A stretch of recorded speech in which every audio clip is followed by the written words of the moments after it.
For an entry-level position, we look for the technicians to possess the CompTIA A+ certification. Without that, we're not even granting them an interview. When I went out into the real world and was looking for a job, most of my experience and knowledge didn't count for much. All employers wanted to see was a confirmation of my skill sets. Without this certification, I couldn't get a job. So it really put my foot on the door. You gotta have the background to prove it. You gotta have the papers behind your name to prove it. CompTIA A+ is where you want to start.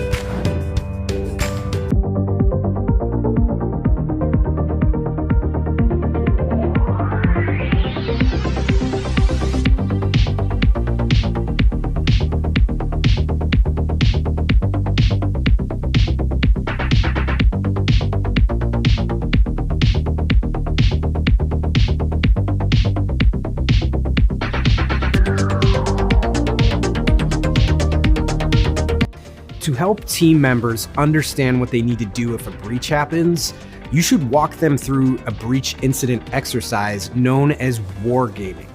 An effective wargame involves everyone from entry-level employees to the executive suite. The goal is to demonstrate to all employees the severity of a breach incident. Before running your game, develop an incident response plan by seeking out real-world examples. Also, ask your network and security vendors to share their incident response plans with you. It's always best to use something specific to your environment.